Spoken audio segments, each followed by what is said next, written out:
Olá, irmãos! Estou aqui mais uma vez no meu canal para transmitir uma palavra para o meu e para o seu coração. Uma mensagem que acredito eu que vem do coração de Deus para o nosso coração.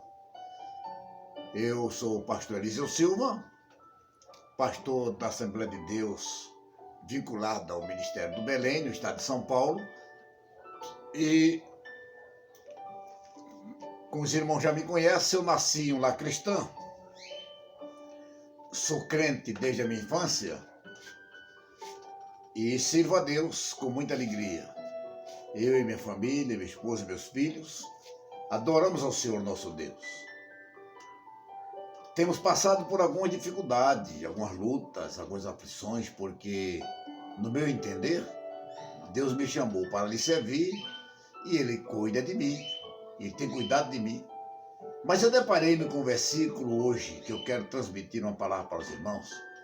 No livro do Lamentações do profeta Jeremias, no capítulo 3 e o versículo de número 18. Está escrito: Então disse eu, já pereceu a minha força, como também a minha esperança no Senhor. Vou tentar aqui explicar para os irmãos, porque na Bíblia nós encontramos muitas personagens que parecia que não tinha mais esperança. Você se lembra de Agar, a serva de Abraão? Quando Agar ia caminhando no deserto, que faltou água para ele e para seu filho beber, ela afastou do seu filho e foi para longe para não ver o filho morrer. Não tinha nenhuma esperança de vida. Você se lembra da viúva de Sarepta? Também que estava com os 2 filhos, o credor para pegar, não tinha mais nada, nem alimentação. E chegou o profeta na sua porta e pediu um bolo. E ela disse: a tua serva não tem nada. A única coisa que eu tenho é um pouquinho de farinha na panela e um pouquinho de azeite na botija. Eu vou fazer 2 bolos. Um para mim e outro para meu filho, e depois vamos esperar a morte. Se lembra disso? Você se lembra de Jeremias no calabouço de Melquiades? Quando foi lançado no calabouço de Melquiades, 2 metros quadrados, para morrer de sede e de fome? Parecia que não tinha esperança. Você se lembra do cego de Jericó, quando ia no caminho, ou quando estava mendigando? O cego mendigando nasceu cego, cresceu cego. Que esperança tinha esse cidadão? Ia morrer cego? Talvez nenhuma. Você se lembra do paralítico do tanque de Betesda com 38 anos? Estava lá esperando um anjo passar para ser lançado nas águas e ser curado? Que esperança tinha aquele homem? Que esperança tinha o homem que Jesus encontrou com a mão mirrada, ressecada? Talvez pensando que ia morrer daquele jeito. Aí eu volto para a Bíblia e começo a analisar o que fazer quando não há mais esperança. No livro de Jó, no capítulo de número 19, o versículo de 8 a 10, está escrito: o meu caminho, ele, Deus, entrecheirou, não posso passar. Nas minhas veredas pôs trevas. Da minha honra me despojou, tirou-me a coroa da minha cabeça. Versículo 10, quebrou-me de todos os lados, e eu me vou, e arrancou a minha esperança como se arranca uma árvore. Versículo 14, os meus parentes me deixaram, e os meus conhecidos se esqueceram de mim. Quando a pessoa faz uma lamentação dessa, então eu comecei a analisar. Agar, que esperança tinha ela? Mas o que fazer quando não tem mais esperança? Calma um pouco. Acabou a esperança, mas a sua fé não acabou. Então faça que nem a mulher Agar. Estava chorando no deserto quando bradou um anjo de cima: se Agar, não chores, porque Deus ouviu o choro da criança. E quando ela levantou a cabeça, tinha na sua frente um poço com água e ela socorreu ela e seu filho. A viúva de Sarepta, a mesma coisa, o profeta disse, faz um pequeno bolo para mim primeiro, e depois ele disse, a farinha da panela não se acabará, e o azeite da botija não faltará. Foi a esperança chegando. Jeremias no calabouço, pronto para morrer, mas Deus levantou um cidadão por nome de Ebed-Meleque, que foi na presença do rei, pediu para tirar do calabouço, e lançou cordas, e tirou Jeremias do calabouço. Então, o que fazer quando não há mais esperança? O livro de Jó 18:22, ele diz assim, que ele esperaria no Senhor, porque Deus estaria trazendo para ele o socorro. Veja, irmãos, quando a gente vê a Bíblia e começa a pensar na Bíblia, na palavra de Deus, e começamos a dizer que Deus, ele se levanta do trono para atender a aflição de um justo, atender a aflição daquele que espera nele, que confia nele. Eu agradeço a Deus, porque Deus, ele tem me sustentado, tem me guardado, tem me protegido. Então, a minha esperança é sempre nele. Embora que muitas vezes nós estamos na caminhada que parece que não tem mais nenhuma esperança.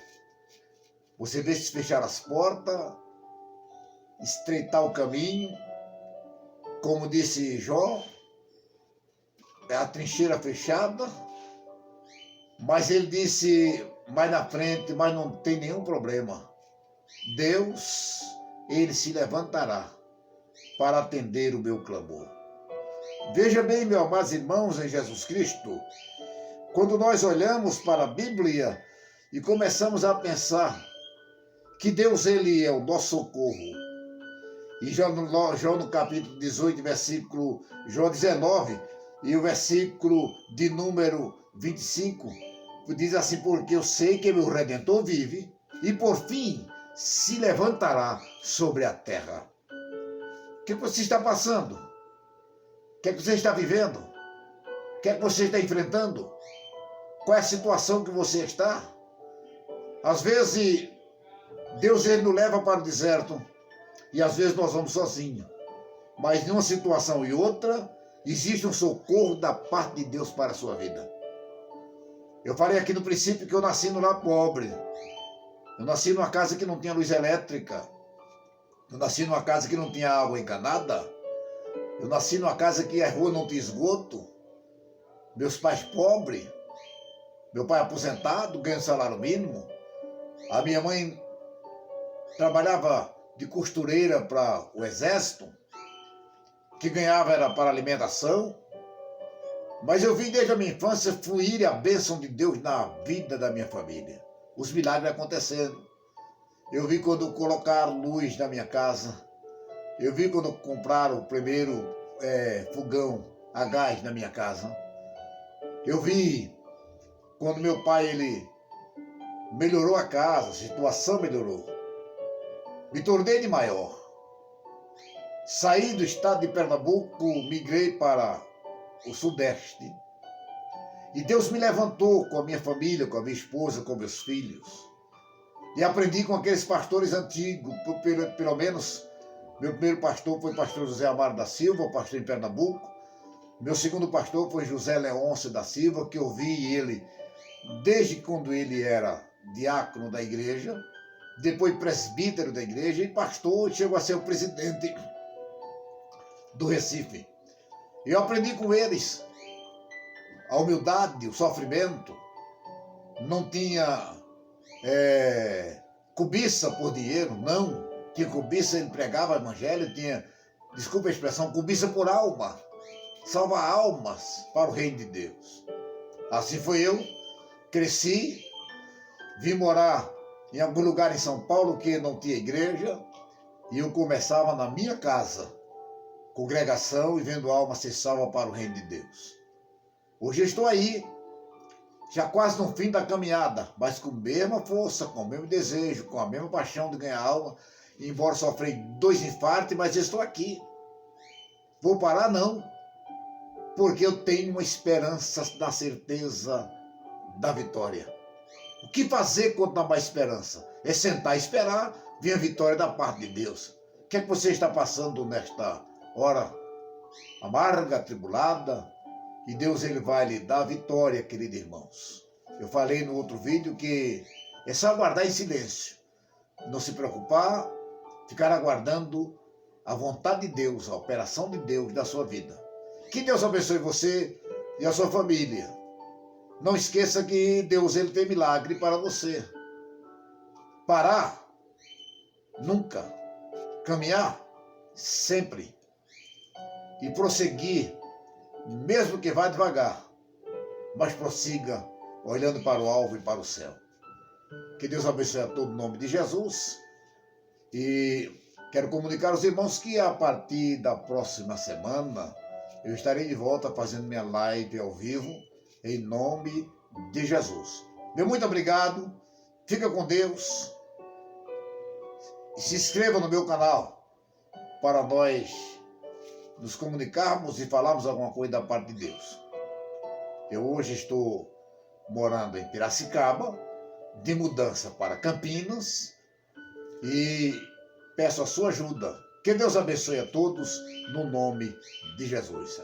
A vitória é nossa no nome de Jesus. Lembre-se, a solução é Cristo, mas a decisão é sua.